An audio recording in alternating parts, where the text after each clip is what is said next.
Serikali kupitia Wizara ya Elimu imehimizwa kutilia maanani suala la kuongeza idadi ya walimu katika eneo bunge la Jomvu ili kukidhi haja za wanafunzi wa eneo hilo na pwani kwa ujumla. Haya yamedokezwa na mbunge wa eneo hilo Badi Twalib wakati wa kutoa ufadhili wa masomo kwa wanafunzi 68 wanaojiunga na shule za upili.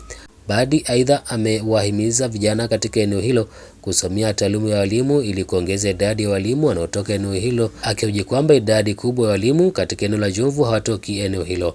Badi amesema atagharamia masomo ya wanafunzi 10 wa kwanza kusomea taaluma hiyo kwa 100%. Wa challenge leo kusema kuwa watu wa Jomvu ambao watoto wao wanamaliza kusoma pia wa concentrate kuangalia on faculty of education, waende wasomee mambo ya ualimu ili kuona kuwa wale ambao watakuwa wamefuzu katika ualimu watakuwa ni watoto wetu wenyewe ambao wanafundisha kwenye shule zetu wenyewe, na itakuwa ni rahisi kuwasaidia wale wote ambao tumewapatia challenge ya ualimu.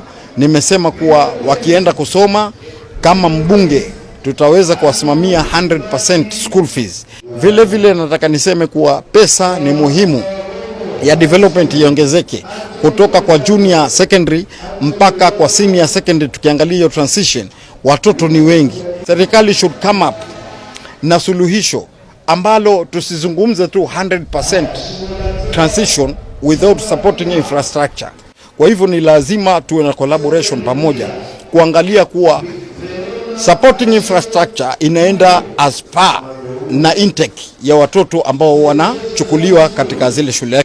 Elimu ni collective responsibility. Mimi mbunge na jukumu langu, mzazi na jukumu lake, mwanafunzi na jukumu lake, na vile vile walimu wana jukumu lake. Kulingana na Badi, mpango huo wa ufadhili wa elimu ulianzishwa mwaka 2021 umewezesha wanafunzi 40 kufaulu na kujiunga na vyuo vikuu.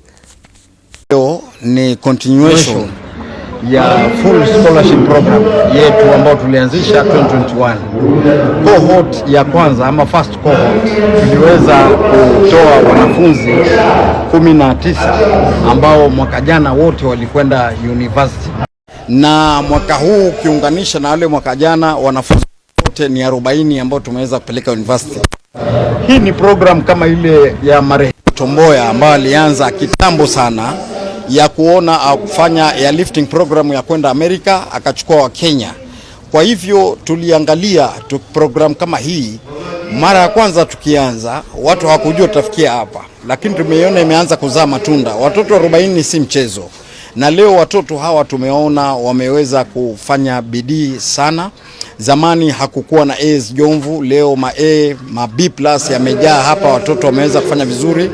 Na kama mnavyosikia huko nyuma, macheki yanaendelea kutoka kwa watoto hawa, tunawapatia hizi checks ili waweze kwenda kusoma. Programu hii hatukuchukua kiholela.